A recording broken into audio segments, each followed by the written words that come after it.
Hi, welcome back to the Sales Genius Podcast. I'm your host, Joe Ingram. Today, we're excited to have Jason Pierret, a powerhouse in revenue growth and sales strategy, join us. Jason is the CEO and founder of Alpha Brand. He's also a remarkable history of driving explosive growth for business to business, for those of us that do that, and business to consumer companies through innovative go-to-marketing strategies. In this episode that we titled Nobody Wants to Be Sold, but Everyone Likes to Buy, the masterclass in social selling, Jason will share his expertise in connecting with customers in a way that builds trust and drives results. So get ready to learn from one of the best in the business on how to elevate your sales and marketing efforts to new heights and actually try to capitalize on your social media. Come on, let's get it done. This podcast is for the sales professionals at every level. If you want to convert more prospects into paying customers, then you're in the right place. Because Joe has spent the last 3 decades mastering buying behaviors, personality types, emotional and logical triggers. This is the Sales Genius Podcast. It's only a numbers game if you want educated. It's time to get educated. Let's go. Educated. Wanna learn how to close deals. Wanna learn how to sell more. That's what we're here for at Sales Genius. Let's go. Man, I just love that jam. That's Joey Mack. Let's bring up some VIPs. Neda is in the house. Sarari is in the house. JR came with us. Jessica pulling up. We got Coach Dan Gordon with us. Brian Galkey's there, but he stepped off the screen. But look, everybody, there's his house. And now we're back. Okay? Just don't want to leave it too professional for everybody. Jason Pierret, I would love to have you come up on the screen. Welcome. I'm going to shift us all around. I'm going to go here and then say, no, Jason, you come over here with us. You're going to get the big screen that's there. So welcome, Jason. Appreciate you taking time to come spend some time on the Sales Genius podcast. Yeah, absolutely. Hey, thanks for having me. And you're right, man. I was bopping to that intro, man. Like that thing is, I'm probably going to steal it for my ringtone if we're being honest. Yeah, I'm totally okay with that. Yes. So I had early on in my podcast, I got introduced to Joey Mack, and he does all of these musical things, and he does advertising and viral videos. And so I got introduced to him with Troy Hoffman, and I was like, really? And he goes, come on, what do you got? And I gave him the intro that's written, and he put it all into music and made that. And then I've been doing everything per my private Facebook group called War Games. And I was like, you know what? We're just branding Sales Genius because somebody went out there and evaluated the show and was like, I'm confused. Is it War Games or is it Sales Genius? I'm like, it clearly says that it's the War Games group and the excerpts are on the Sales Genius podcast, but not. We also got Bob Donnell joined us. Welcome, Bob Donnell. Brother. Next level, Bob. Hello, everyone. All right, fantastic. So, Jason, I'm going to throw out one question just to get us started before you get going because it's my show. I can do that, right? So, hey, that's perfect. Yeah, it is your show. Let's do it. Yes.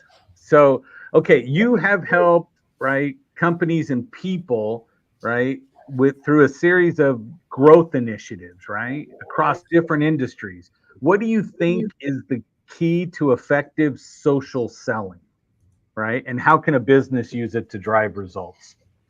Man, super great question, Joe. Already, man, from the top. So, I think that the key to great social selling is making sure that you've got a couple of things done really well. I think the first thing is that people have to know who you are and how you relate to a company that can solve their problem, right? So I think that's priority number one. And I think that one of the biggest challenges that we see that companies are making there with that is they've got people and the people are cool. They've got cool stuff happening from the company, but those two things are not stitched together. And so there's a disconnect and companies are missing a huge opportunity.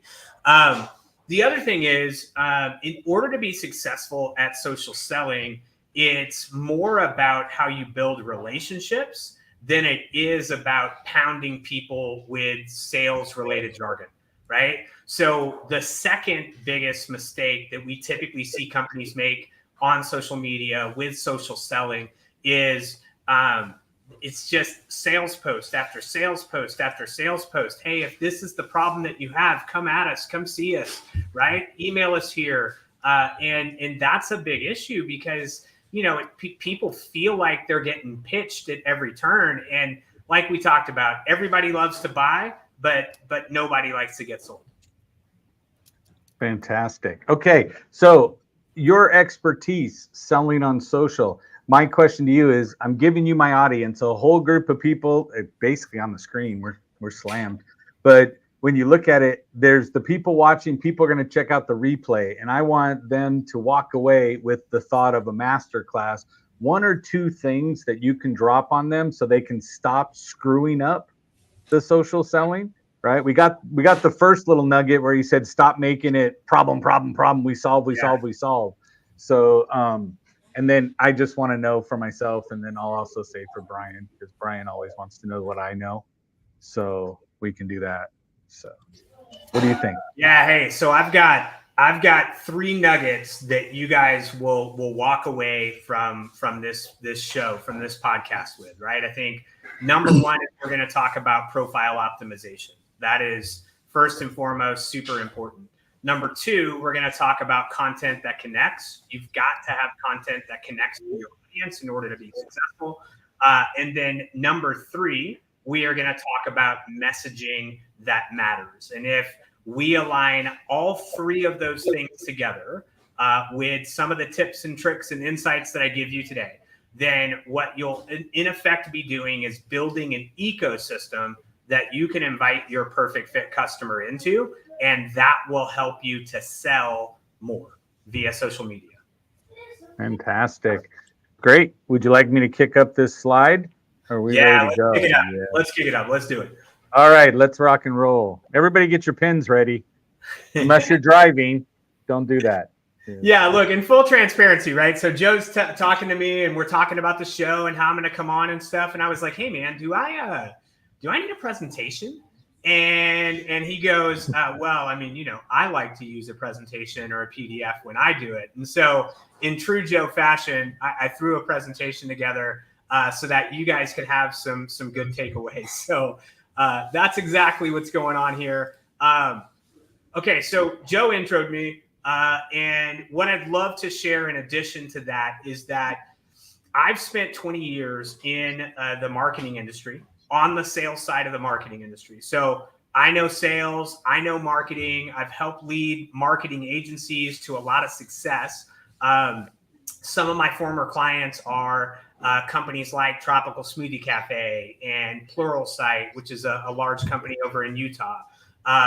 Freddy's Frozen Custard and Steak Burgers, right? Like, so large companies, 7- and 8-figure deals that we pulled together. And one of the things that honestly had the biggest impact on me starting conversations with those people, developing and building relationships with those people, and was instrumental in my go-to-market strategy at all of those agencies, was really the art of social selling. And so after I left my last agency, I had a decision to make, like we all do. Was I going to go and continue to be a W-2 and be a part of a leadership team, which I love? And I don't want to rule out the fact that, I don't know, I might do that again at some point in time. But I thought, you know what, there's no better time to open up my own shop and help as many companies as I possibly can figure out what I've figured out about go-to-market strategies, about marketing, about sales, about lead generation, about client acquisition. And so that's how Alpha Brand kind of came to be. And realistically, what I will share with you, and you guys may already know this, right? But what I'll share with you is really, I learned across my career that it only really takes 90 days to affect change in a company, right? So I don't know if we're talking about, hey, we need more clients. I don't know if we're talking about, man, nobody is connecting to our marketing. But it really only takes a 90-day sprint in order to completely transform the direction of a company. And so once I figured that out, what I really started to do in my own business was kind of build 90-day programs, right? Obviously, they can continue on beyond that, but really there's a 90-day foundational. We need to get all this stuff pulled together and done within 90 days. And when we do, magical things happen, right? So that's kind of where this stuff comes from. And we'll talk about the art of social selling. But before we talk about that, I think one of the things that we need to really kind of get a grasp on is like how many people in effect are really on these social media platforms, right? So Facebook, our old friend, right? You've got a group on Facebook. We're probably all on Facebook. And so we're not happy about it. We're not happy about it, but we are. We're there. Yeah. Zuckerberg hates me. No, look, yeah. I completely agree with you, man. So look, I created my Facebook account. I don't know. It was a long time ago. And to be fair, I am not a huge Facebook user. My wife is. She shares stuff about my kids on Facebook, and then I share her stuff. So I'm a sharer. Is that a thing? A right. sharer? Yeah, exactly. Yeah, share squared, I believe, is what we call it. Yes. Yeah, man. Yeah. So, but what I will also say is that Facebook is honestly a really interesting platform as it relates to connecting with people from a business perspective, right? So, look. There are all sorts of people in your audience. Probably some of them are B2B. Some of them are probably B2C. And so I want to make this kind of agnostic. But what I'll say is this. There are 2.5 billion active users on the platform.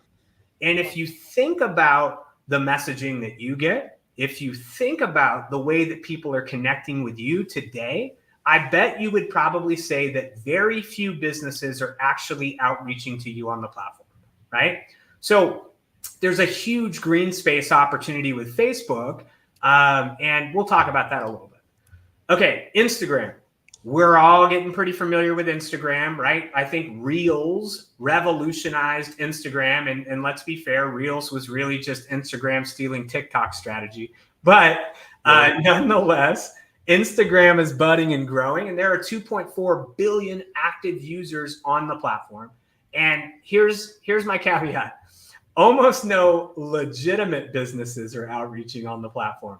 I get a ton of stuff in my DMs, people asking, well, we don't want to talk about some of those, but the ones that I can talk about are the people who are, offering to grow my following and telling me that they can, 10x the number of followers and engagement I get and whatever, right? But none of that is really legitimate business outreach. So 2.4 billion people on the platform, another huge green space opportunity. And then obviously, Joe, I don't want to leave us B2B folks out, right? So small but mighty. I say small, 740 million is a lot, right? But my all-time favorite platform, really the backbone of my business, is LinkedIn. There are 740 million business decision makers on the platform. And because I'm actively on LinkedIn, because I help companies build client acquisition systems on LinkedIn, I know for a fact that there are only 2% of B2B service providers out there that are legitimately outreaching on the platform. So, here's 3 platforms, here's 3 social networks, here's 3 networking opportunities. And all of those have got massive opportunities for us to connect with the right people. I like that because at least one of them I'm not shadow banned or flagged on. So we'll stick with the 700. Good thing I'm business to business, so I can stay out on LinkedIn and make something happen. Yeah. Jason, can I ask you a question? Yeah. Can I ask you something? Yeah, 100%. What's like a big mistake that people make on LinkedIn?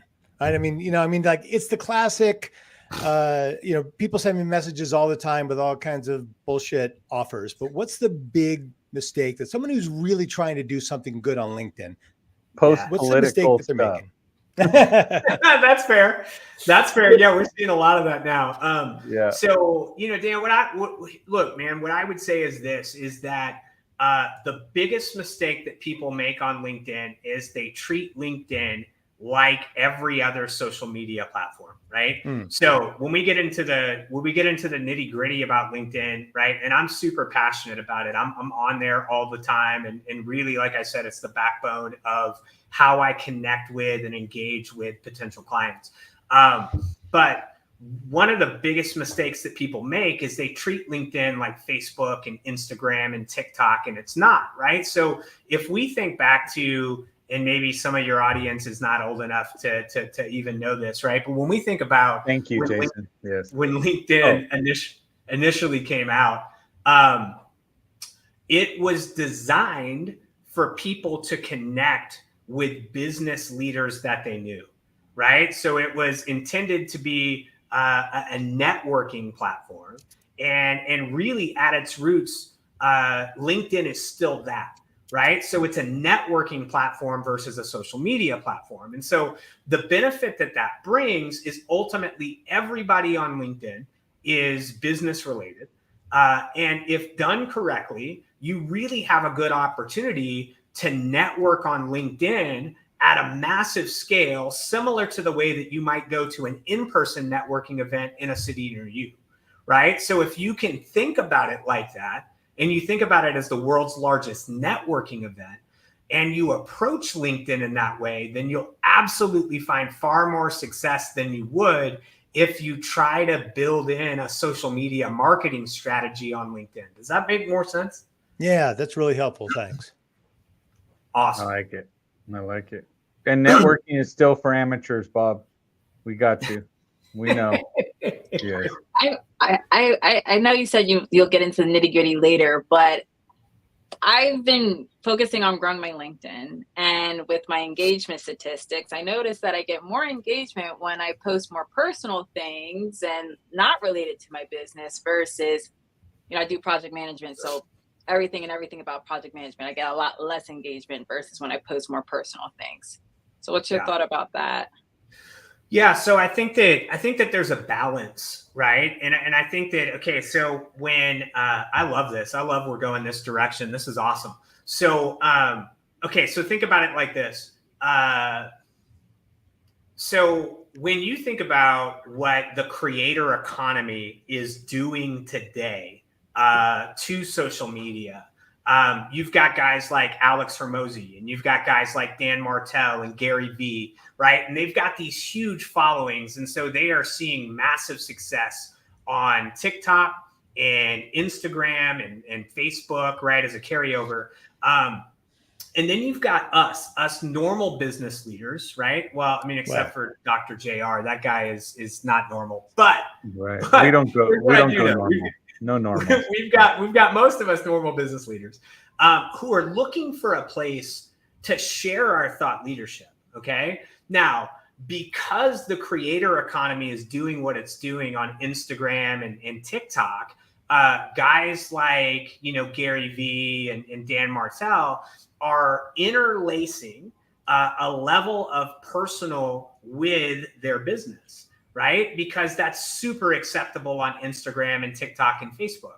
And so I think what we're seeing now is a desire on LinkedIn for people to do a little bit more of that, and people are craving it. And so the reason that you see a little bit more success with that is because people are down with it, right? Like they want to see some of your personal stuff because it helps to humanize you, right? And I've got some strategies for doing that, like in your headline and on your profile.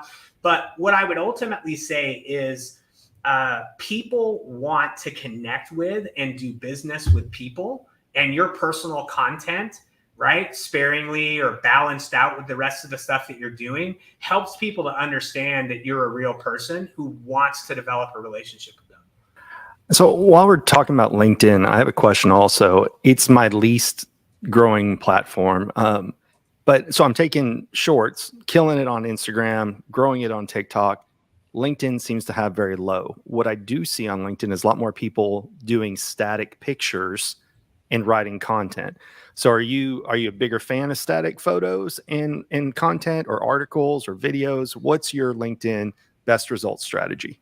Yeah, good question. So we'll get into some of the details of it, but like obviously off the cuff, I would love to answer this. So I do a couple of things where we see good success. The first thing is that I am a big fan of video on LinkedIn. But what I think about video on LinkedIn is it's in its infancy, right? So LinkedIn just recently, you may notice this in your LinkedIn app if you go there, right? And don't go there while we're talking because then it looks like you guys don't care about me.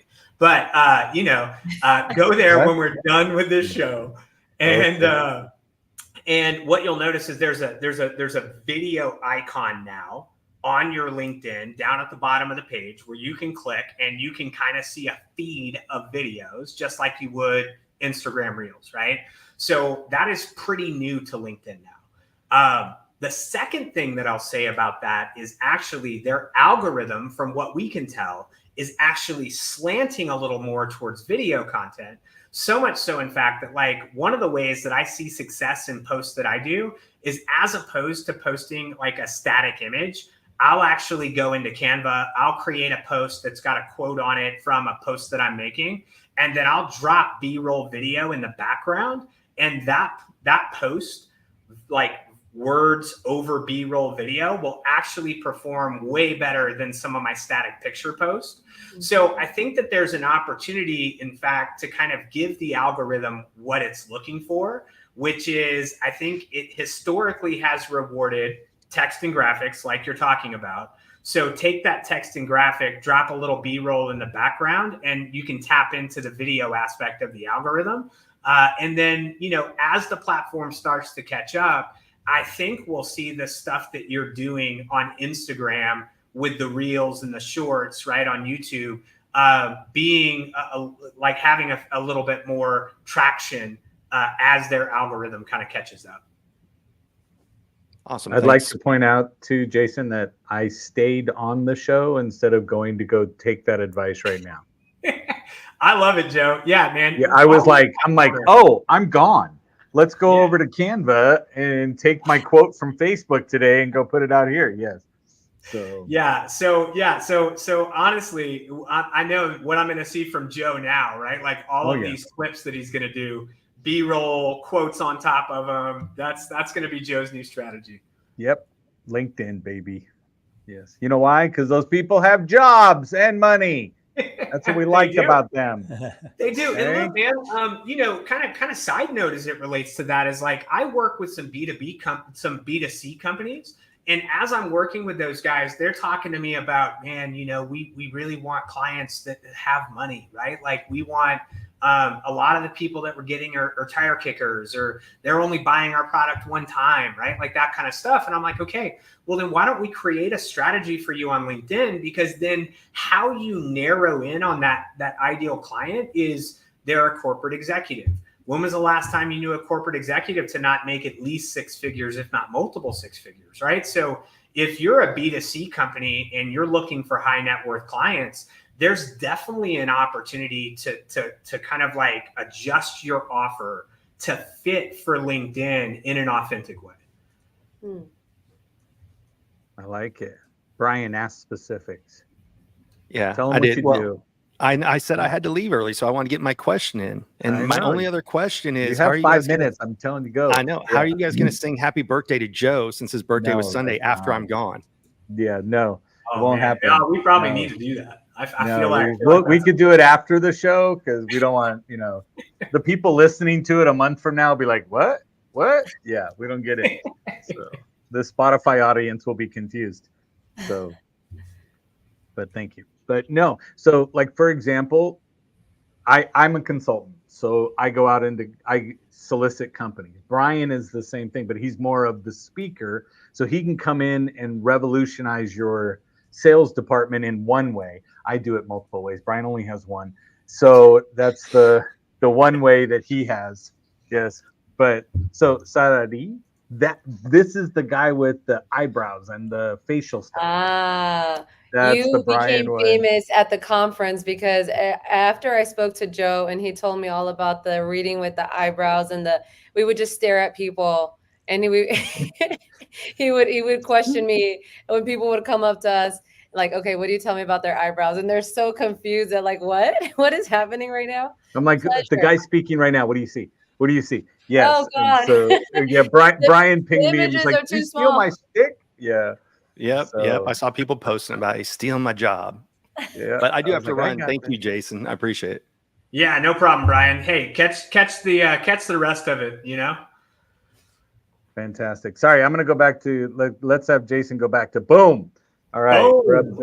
We're up to the I 740 love this. You million know what, people man? that You need matter. like a Steam Deck or something so that you can actually have a boom sound effect when you flip the Yes. presentation back. No. Okay. Then I'm gonna have another crap ton of information from Brad Lee saying I'm stealing his stick. Yes. He already accuses me for joining the Tuesday event that he does every Tuesday at 4:00. I'm part of the group, have been. I was the number 2 person he called to say, "Hey, I'm going to put this out." I was like, "Sure, I'll do it." And then every Tuesday he comes on and goes, "Well, you know, Joe's only reason for being here is to get information for his own show." And I'm like, "Yeah, because you talked to Jason before." Yeah, no. Okay. But I go, "No, Brad, I could never steal what you do. You're amazing." Yeah. And then we move on. So Yeah. I'm sure he loves that. I'm sure yes, he loves that. he's a big fan of being poked fun at. Yes, you can imagine. Now look at this, guys. I put pictures in and everything. Look at this thing, right? Wow. Amazing. Yeah. So yeah, look, man. I am no graphic designer, but I do know my way around a Canva, you know. So, yeah. So we've been talking about the concept of social selling. We called this thing a masterclass in social selling. So it's only fair that we ask the question, right? Like, what is social selling? And I've got a real quick and easy, down and dirty definition for you, right? Social selling is a strategic method for sellers. And those sellers, right? Notice that the word sales is not in the rest of the definition. Those sellers are supposed to be connecting with and building relationships with prospects through social networks. So if you are on social media and you have been trying to promote and sell your business on social media and you've had mixed success, then I would, tell you that maybe you're not social selling, but instead you're social media marketing. Maybe you are making sales related outreach on social media, but you're not necessarily social selling, because social selling, the key differentiator is connecting and building relationships. And that is the way to see success in sales via social media. So, huge thing, huge differentiator. And I mean, you guys want a little bit more? Because look, I would like a little bit more, because I'm not a fan of the building relationship thing. Okay. So look, it is, there are 3 things realistically that are non-negotiable for social selling.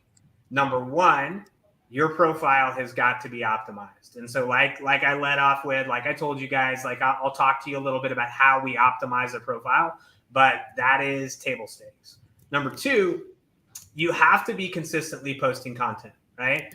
And I've got a framework for that. We'll share the framework with your audience when we get down to the end of this thing, right? We'll tell them how they can tap into it.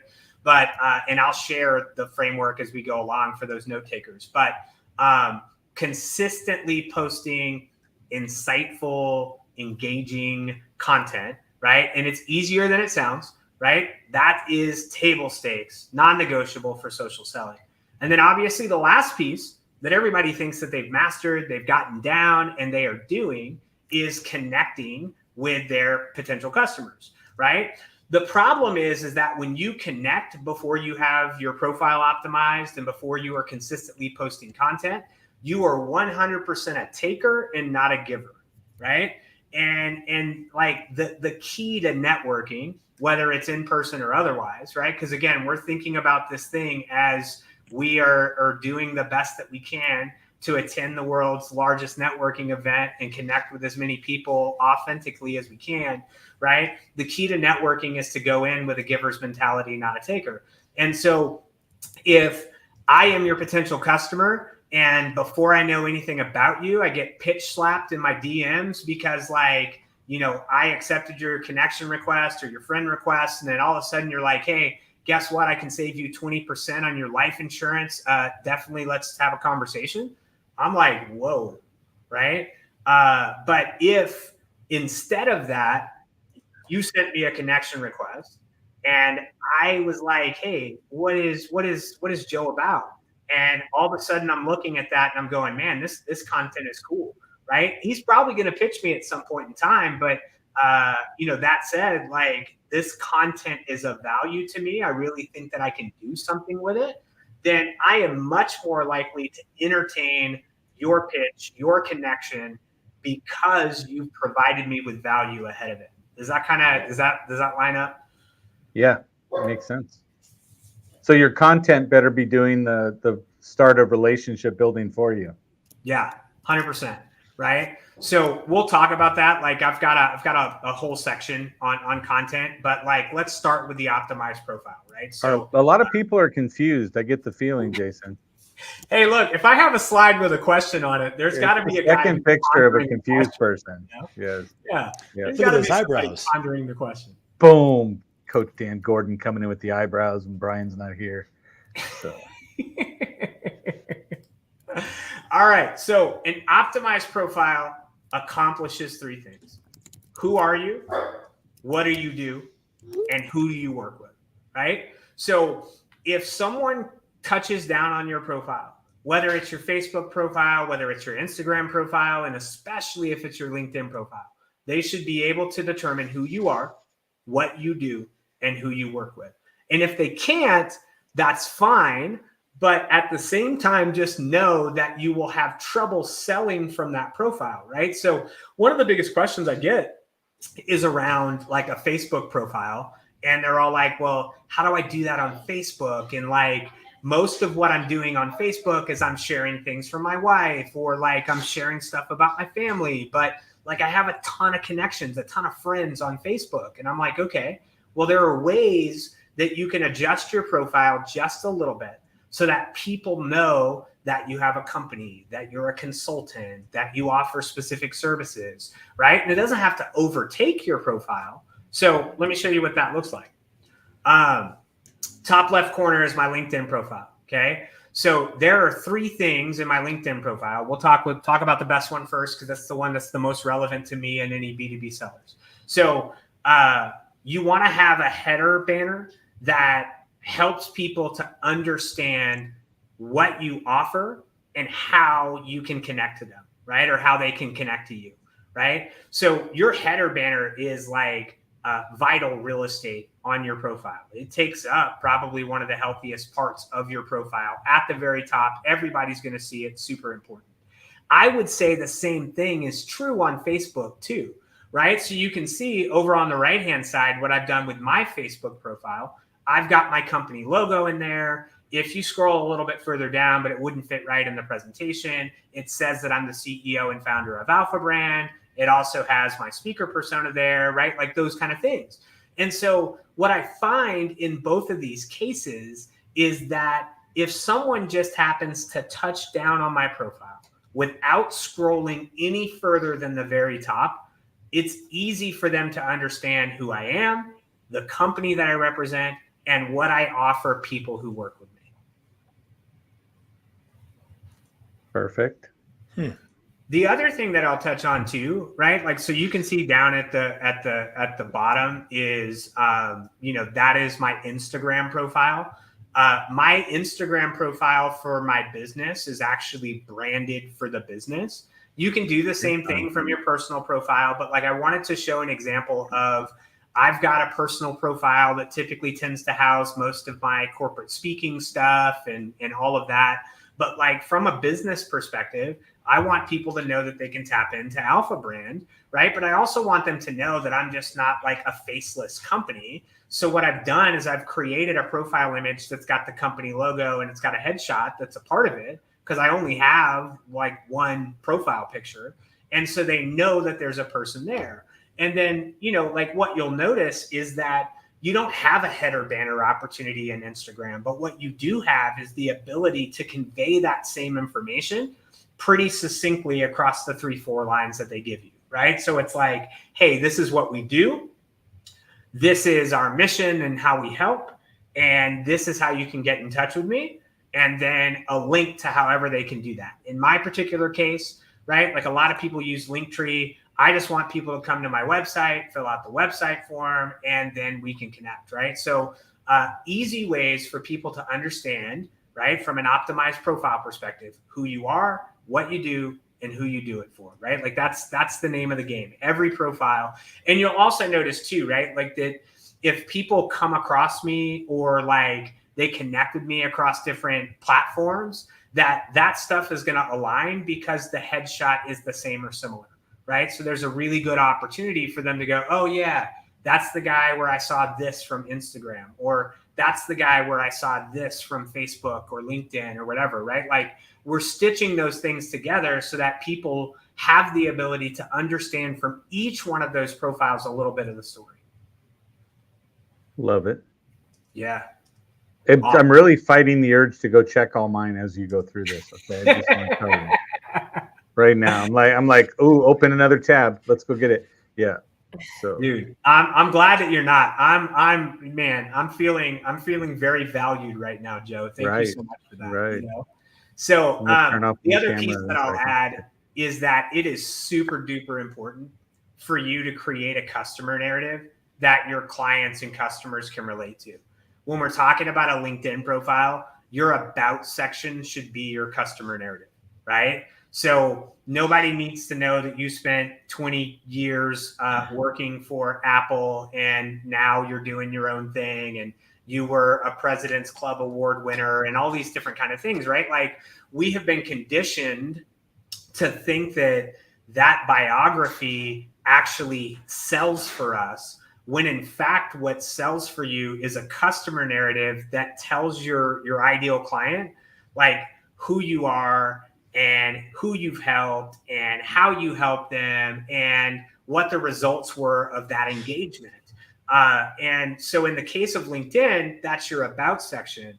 When you're talking about Facebook and when you're talking about Instagram, those things can actually be pinned post, right? So that's a great way to attach some of that relevant information right to the very top of what you're doing on some of your profiles where you actually share that with personal stuff that you're doing. But the name of the game is really customer narrative helps you sell more than a biography about yourself does. Jason, can you give an example of a customer narrative? Yeah. Absolutely. Go to my LinkedIn profile. No, I'm just kidding. No, yeah. I thought you told us not to go to the social media. I'm just kidding. Actually, like let's talk about more about building a customer narrative. Like, like how would someone do that? Like, let's say someone is, I don't know, a great business coach who focuses on sales. I just pulled that like right out of the air. Wow, where did you get that from? I don't know. Yeah. You know, I just have that. Is he more of a badass though? This coach you're talking about? Completely, right? And he says things like this. So how do you go about building that narrative? Where do you start? Yeah. So I think that the best way to start is to think about your customers' pain points, right? So you've got an ideal client and they have got challenges that you typically help them to solve, right? So the way that I start every customer narrative is, are you or do you, and then those pain points, right? Do you suffer from, lagging sales, right? Are you wishing that your sales pipeline was about 5 times bigger than it is? Do you struggle to get potential new clients to acknowledge that your company is a thing, right? Like you want to lead off with those kind of questions that can connect to a challenge that somebody has, because then that hook of that challenge is going to keep them reading more, right? So that's number one. Number two in a customer narrative is you want to relate to the customer by saying something like, I've been there. I understand. I had that same problem. And, it was one of the hardest things that we overcame, but we did, right? You want to be able to relate to the customer so that they can understand that you're not preaching to them, but instead you're coming from a place of understanding. That's going to help them to get into the meat of it, which is, this is what we do, how we solved that problem that we just told you that we had, and something that we can make available to you so that you can solve that problem too, right? So so sort of like, hey, does sales rejection freak you out? You're not alone. I was there too. I've helped over 1,000 people, know how to enter into a sales conversation where they feel really confident. Is this the kind of narrative that we're talking about? Yep, 100%. And what I would attach to that is, and we do that through a framework or a blueprint that we call X. And the tenets of that blueprint are A, B, C, D, right? So whatever the 4 or 5 main value points that you drive home with every one of your clients is, right? You want to make sure that they're going, oh yeah, okay, great. Like, I would love if we could get A, B, C, and D, right? Like, we'll streamline your sales process. We'll make sure that you have a real unique selling proposition and not just something that looks good on a napkin, right? Like these kind of things. And then the last thing, right? So you've totally understood it. The last thing is you want to add in a little bit of social proof, right? And so if there are customers that you've worked with, and we all know this, right? Like we've been taught this time and again, but like, at the end of a customer narrative is, don't just take my word for it. Sharon at XYZ company or at this type of company says that I am the greatest sales coach to ever live, and Joe Ingram is nobody, right? Like all of a sudden that's in your customer narrative, and people are definitely gonna follow through, right? So you'll probably get flagged on LinkedIn by me, but yeah, other than that, you're good. Yeah. Now don't say that about my friend Joe Ingram. I'll give you a bunch of things you can say about him later. Right. Way more accurate than that one. Like, good guy. Okay, so great. Thanks. That makes a lot of sense. Yeah. I'm going to AI this, right? I'm 100%. so building a prompt for this and taking it from my website with the customer, stuff. Oh yeah. Yeah. Look, so that's honestly, the secret sauce in all of this stuff is that AI is probably one of your best assistants, right? Like, you don't ever want to take AI at face value, but if you will build a prompt for ChatGPT that says, hey, Chat, I am trying to build a customer narrative, and I would love for you to ask me, 10 questions about my business that will help you to better understand what we do, who we help, and all of that, so that I can build the right customer narrative, then that is a great way to do that. So it asks you questions, and then you want it to then suggest, right, like how that kind of stuff will interlace and come together. And then you want to finesse that in a way that feels authentic to you. Because one of the biggest challenges that we have with AI today is that it doesn't really understand tone of voice or your voice as a person in business very well. And so AI doesn't do great at that, but you do. Love it. So just and I can build you all the prompts around all that. Go for it. Yeah. I have a quick question. As far as the customer narrative that is living on our social media platforms, obviously they all look different. How do you see the customer narrative? Because in my mind, I was thinking it's in the bio, but then based off of what you mentioned, that's a lot longer than what a bio would probably be as far as trying to fit all that in. Like, I'm just thinking Instagram, right? Or even TikTok. Like, how do you, maybe you're getting to it, but look, three ways to attack it. So number one, on LinkedIn, it's in your about section, right? So you have 2,600 characters in your about section that you can dedicate to your customer narrative, right? So that's actually, if you go to my LinkedIn profile, linkedin.com/n/Jason Pierret, right? If you go there and you look at mine, that's all 2,600 characters utilized, right? So that's number one. When you think about Facebook and Instagram, what I would really do is I would pin those as posts at the top of your Facebook or Instagram profile, right? Okay. So it'll be the very first post that somebody sees. On Instagram, I would also recommend that your customer narrative potentially be a video, because that actually trends so well on social media, right? On Instagram. So, if your pinned post is you talking about your customer narrative, right? If what you're saying is, hey, hi, this is, who I am. And I just wanted to talk to those people who struggle with X, Y, and Z, right? You just kind of walk through that thing. That is a great way to have a really impactful customer narrative tied to your Instagram or Facebook profile. Love it. Okay. That answers my question. Yeah. Hey, thanks for dropping my LinkedIn in there, man. I hope I'm going to see some new connection requests. I love that. Thanks, Joe. Absolutely. Absolutely. Okay, so we gotta move It's a in the little show bit notes quicker. I as feel well. like this is Joe's show, but like all of a sudden these people are gonna go, man, I'm gonna miss my next meeting. So I've got 2 more things I want to deliver for you guys. One is, and hey, it's your show, man. We can go 2 hours if you want. That's fine. Yeah, we won't. No. So, we'll leave them wanting more before we do that. Yes. Yeah, 100%. So look, you may be asking yourself, what is content that connects? Because content is one of those things that I was talking about and is super important. And I've got a really easy framework. But I think we all know that people only buy from people that they know, like, and trust, right? We've heard that a lot. There's a ton of people who talk through that. I have found that to be true in my own life, right? Like with companies I partner with and things that I do. And so what we need to do is create content that'll help us to accomplish that. And the way that we do that is with 3 different types of posts, right? So what I'll say is that the media that's attached to these posts can vary.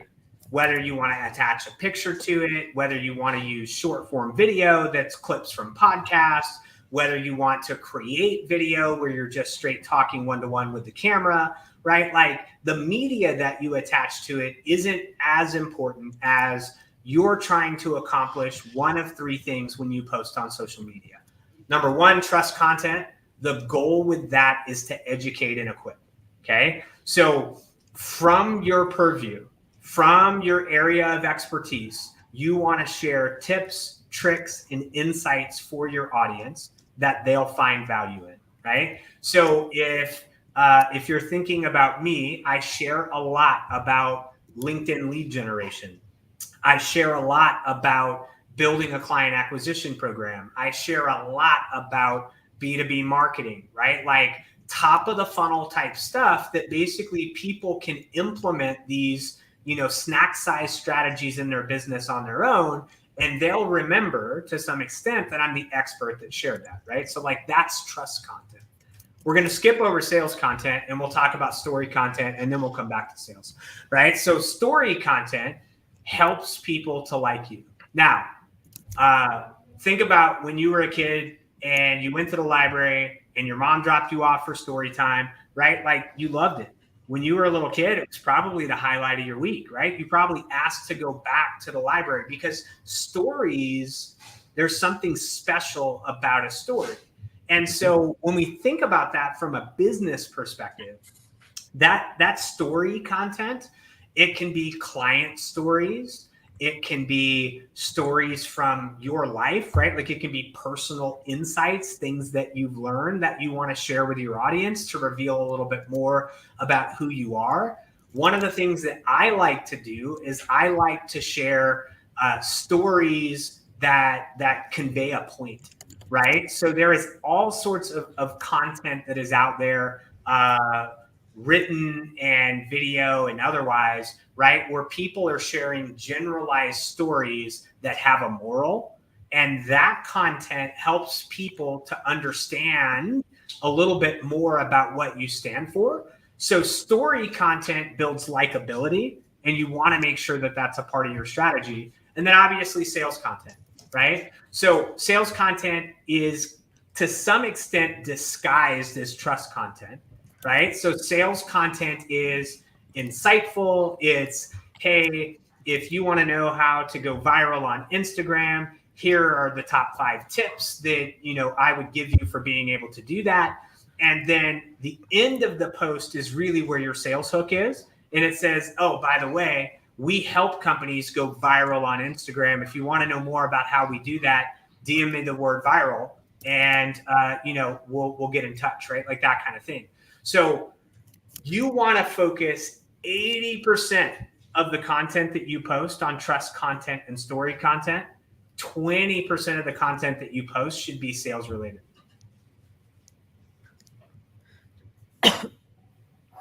Wait, say those stats again. I missed them. Yeah. So 80% of the content that you post should be trust content or story content. Got it. 20% of your content should actually be sales content, right? And the reason behind that is because, like we talked about at the beginning, everybody likes to buy, but nobody likes to be sold, right? And so from that standpoint, you want people to realize that you're the resident expert in whatever you're the expert of, and that you're the expert in their feed that is consistently sharing things of value, right? And story content helps them to like you, so that when you post sales related stuff 20% of the time, right, then it lands a little bit better than it would if 80% of the time you're posting about sales related stuff and only 20% of the time you're giving back to your audience. So Jason, I have a quick question. Yeah. Story, you differentiated between trust and story. Yep. And to me, it's just a credible story is a trust building scenario. Yeah. So I've differentiated between the two because the hair of a difference is that story content, for the purposes of what we're doing, is really about building likability, right? So like when you share a story about how you helped the client and their reaction to how, you know, that made them feel and the success that they saw, right? When you share that, people go, man, I really like JR, man. That's awesome that he did that, right? Like that's super cool. Never happened. Versus All the time, every day, and twice on Saturday, my brother. Yeah. I mean, we haven't known each other very long, JR, but I can see that. I feel that. I don't know why Joe is like that to you. Yeah, it's just how Joe is.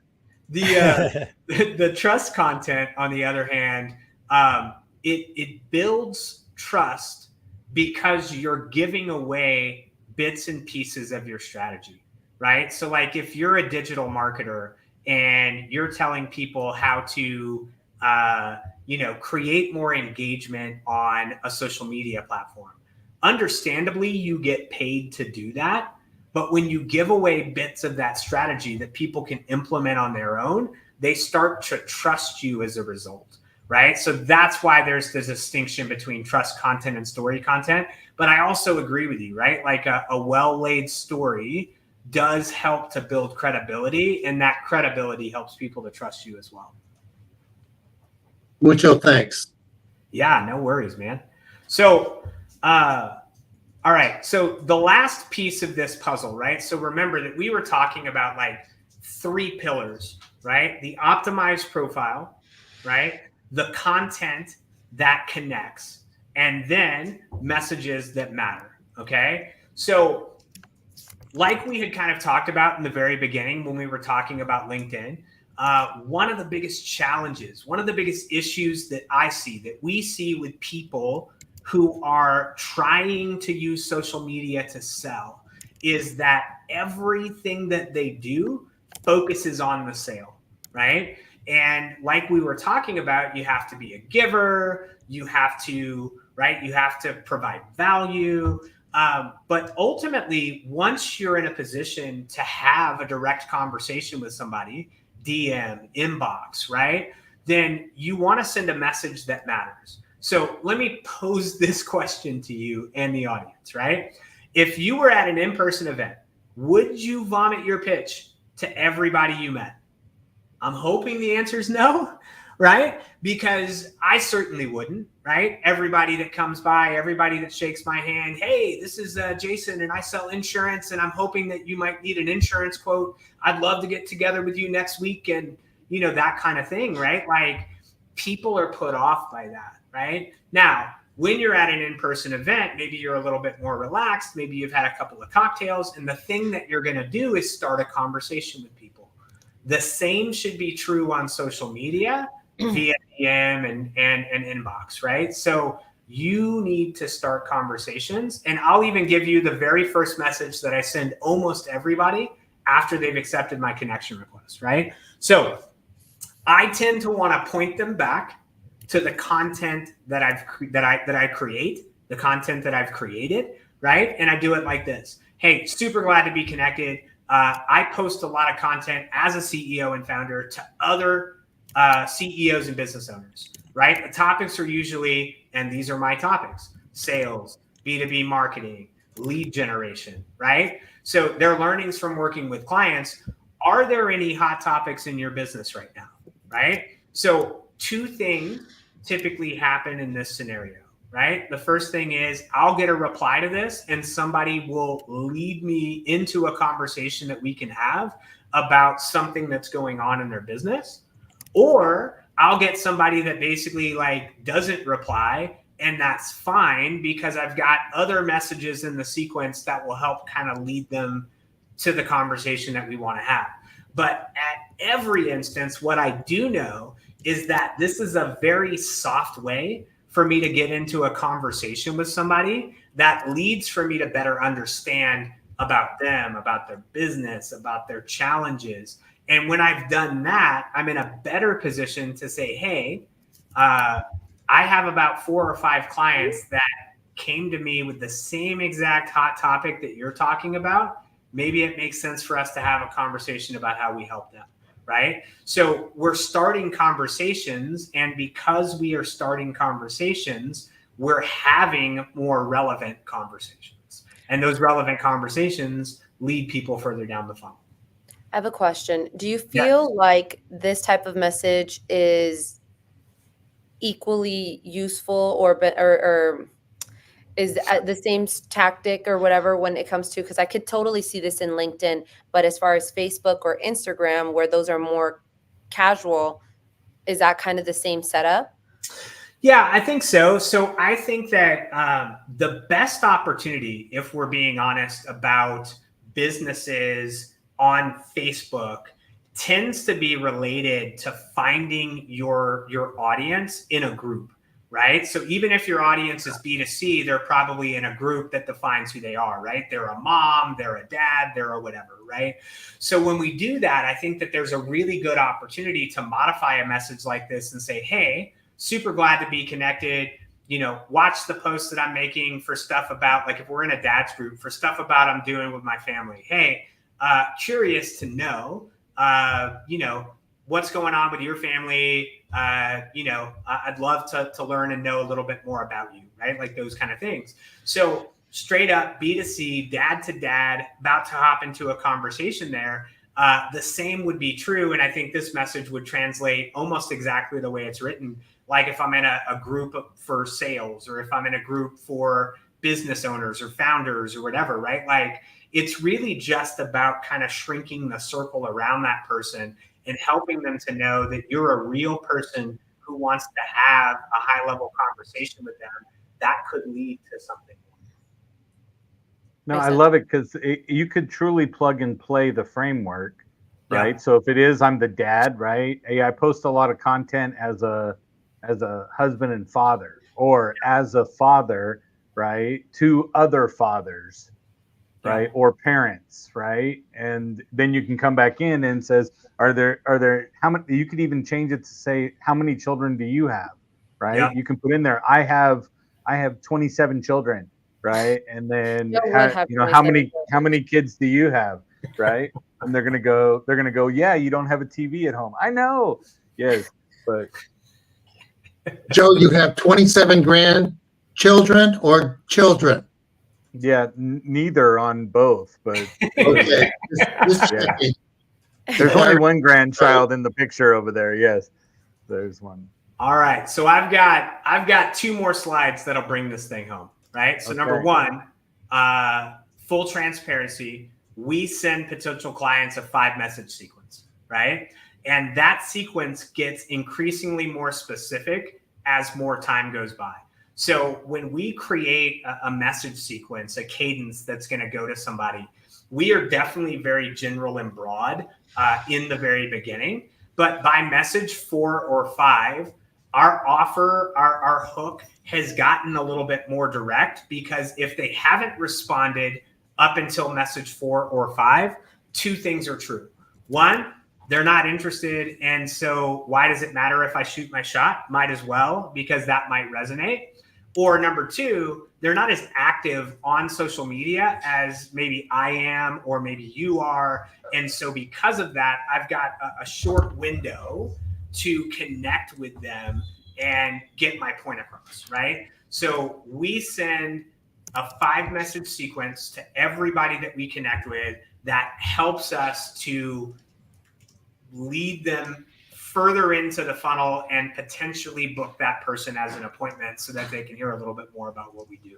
So I recommend the same thing for most people, right? Just know that even if you're manually sending messages, right? Like that, if you've sent, I don't know, 2 or 3 messages to somebody already and they haven't responded, I would tell you that you can still go a couple more messages deep, because really people don't typically respond in a lot of instances until message 3, message 4, message 5. It has to do with the number of touches it takes to really kind of like influence that person.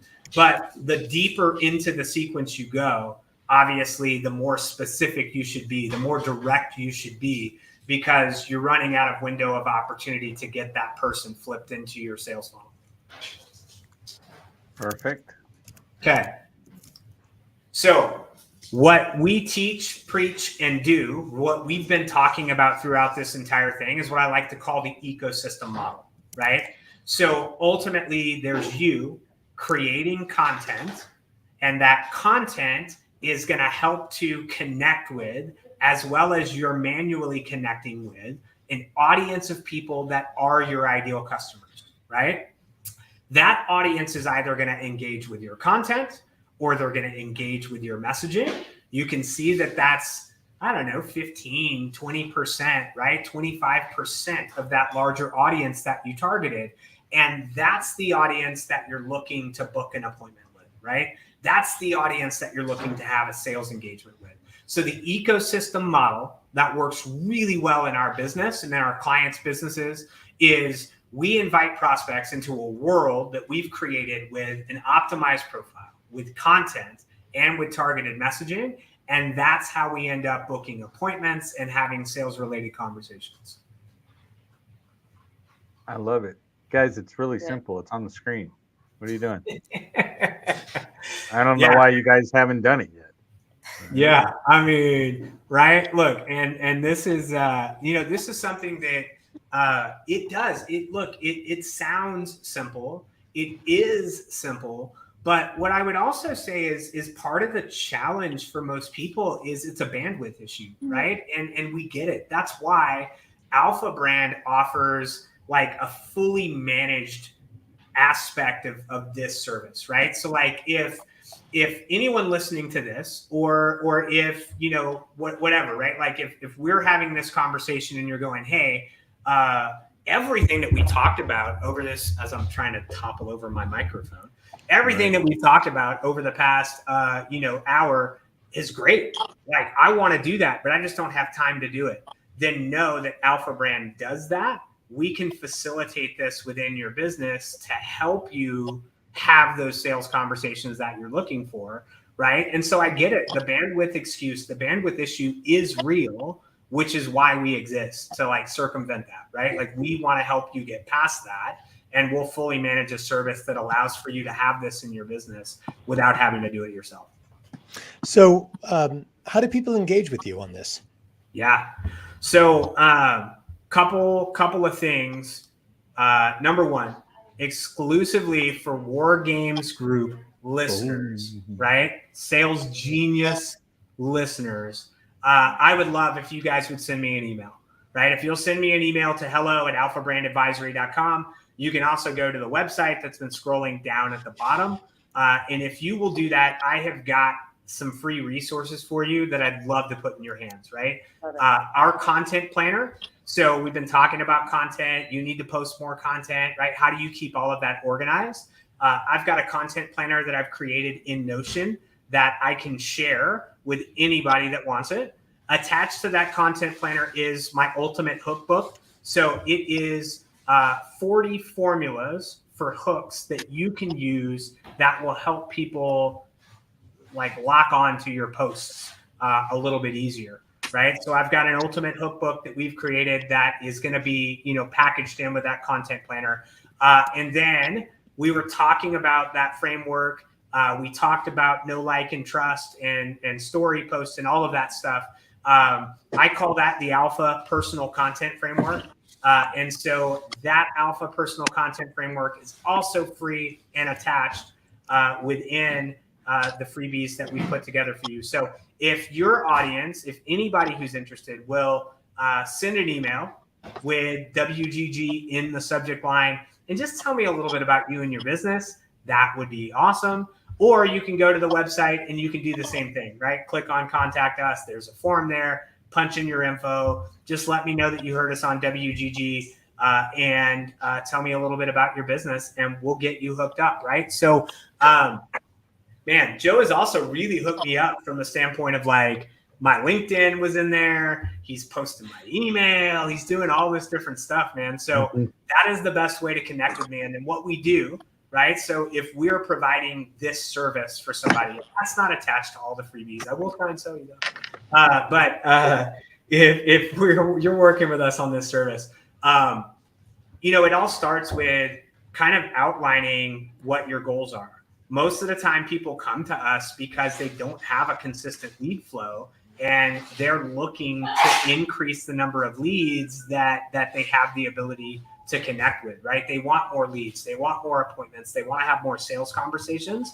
And so we'll talk about what's important to their business. We'll talk about their unique selling proposition. We'll talk about how they differentiate in their ideal customer. And then we'll build a content plan and strategy. We'll post that content on a consistent basis. We have an account manager that will work with them as the figurehead of their campaign. That's how we kind of pull it all together. So we automate the outreach. We have a human that creates human-to-human contact, right? And then ultimately, we will book an appointment onto the calendar for anybody who's interested, right? So like that's kind of the whole soup to nuts. That's what we do. And that's how we make it fully managed. But yeah, hopefully that's valuable to somebody who needs it. Wow, you still work with humans. That's really amazing. Yeah. Old school. I've heard about those. I haven't Not a found fan. Not a fan. Yeah. I Super haven't unpredictable. found an AI that can have a conversation in the way that the account managers typically can, right? So, that's the reason why I think that sometimes when people figure out that there's an AI on the other end, they feel duped. Whereas when there's not an AI on the other end and they can be like, yeah, this is me and this is who I am, then all of a sudden they're like, oh, okay, that feels good. It's probably been a person the whole time, even though there's been a good portion of it that was automated on the front end. So the stat is like 74% of the people are okay with AI if you tell them up front. okay. Right? So that's because I have clients where we have AI answer telephones. And so it's an AI, you go, oh, would you like to schedule an appointment? Press this to talk to our AI appointment setter. So that way you're not freaked if the voice doesn't sound completely natural or it stays on its own script. But again, if you're not telling them that it's AI, then the betrayal factor comes in. But I love that, Alpha Brand Advisory does all of this because this is my note page and I already got scared, right? I was like, man, look at all this stuff I got to do. But it's still great information. I love it. I've already got my Ghostwriter GPT up because I already had my business partner GPT write me my customer narrative. So that came out. And then I copy that, put it in Ghostwriter so it sounds like me. So I'm ready to paste this thing in. I am ready to go. I'm like, let's get this done. I love it. I'm going to be watching for it now, Joe. Look, you connected with me ahead of this, man. So I'm going to be looking for it now. I did. It's going to be there. So let me just recap a couple things, right? Break everything up into a 90-day program. Okay, that's what he was saying. Go break up everything into a 90-day program because you can change everything in 90 days.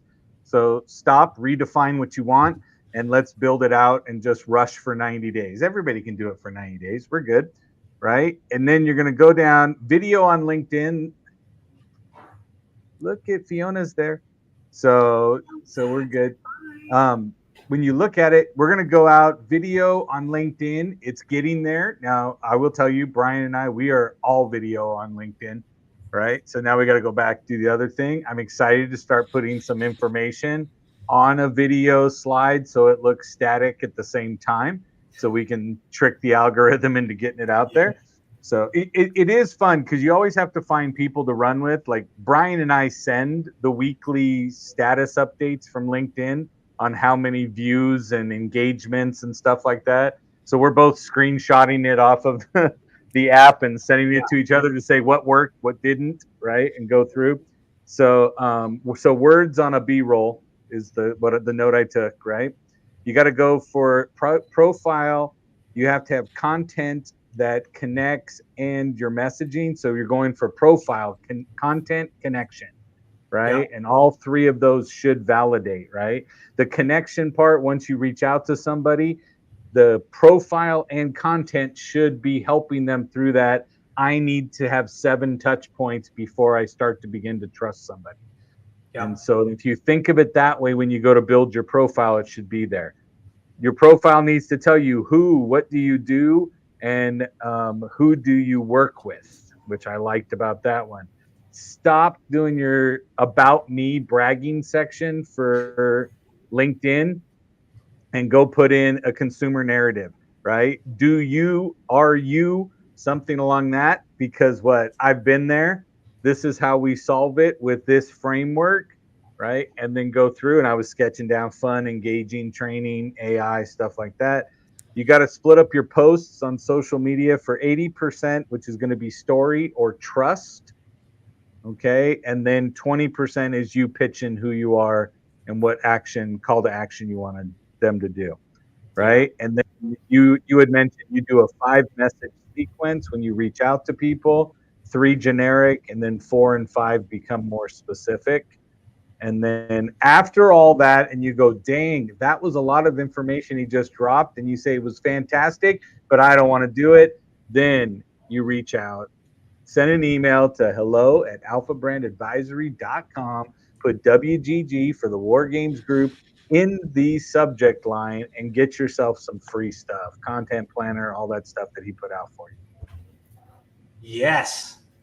That was a lot. That was a lot. And I know what everyone's thinking. I know everyone's thinking, oh my God, I could never afford this. Like Jason, he's so smart. Alpha Brand is way too expensive. Not true. I know this for a fact. It's a lot less than you're thinking, and it's a lot more valuable than you can possibly imagine. So you have to check it out. Especially if you guys are stopping to think and go, well, how many customers do I need to offset an investment with myself? And if you're going to go and say, well, I sell $47 items, yeah, it's going to take you a long ass time. Yeah. All right. But again, why are you trying to make your money off of a $47 product? Yeah. Right. That's going to be a lot of volume to get done. Hopefully it's digital, because you don't need that kind of drama. Yeah. Right. Exactly. That's a whole other masterclass, right? Like how to flip your $47 sales whatever into a high ticket sale, right? Like and the 200 steps in between, and understand your $47 client is the one demanding more of your time than the $5,000 client, right? The $5,000 client goes, hey man, payment sent, let me know what we do next, right? And the $47 ones, like, there was only 27 pages on this ebook. I feel like I got ripped off. and I expect to have like 4 meetings with you a month instead of the 1. Yes. So, but that's the first step is stop. Stop what you're doing. Any other questions? Anybody on the screen with us here today? We had a lot of people over on Instagram. I don't know if you guys know this. So it never shows it on Instagram, but there's like 60 people going through Instagram. It doesn't actually show you on this. For some reason, it shows one social media platform is the only thing it picks. And one of these days, I'm going to decide which one I click on first to see which one is it. Yeah, but I thought you still couldn't see Instagram because you have to go hit live event after you're going, right? So I don't through what we use, I don't think you can keep up with your. I do the same thing. I have to keep another window open. I leave over to the side and go, Yeah. what's going on Instagram? Yeah, that's me. It's another tab, and I'm like, okay, whoop, and I'm looking. I'm like, Malaysia was on, Iman was on, right? You've got all these people. Real Nick Mershon was on for a while. I had Johanna Kaivan, right? All these people, and I'm like, okay, Julio's on, right? And Greg Walker's on. All these people are on the screen, but it doesn't show on the view count that's here. And so I don't know which one is it. Looking at LinkedIn? Is it looking at the Facebook or the YouTube, or I have no idea whatever StreamYard does. But so fantastic. No other questions. I'm going to go ahead and tell everybody that's here, go out and sell something. All right, because that's what we do.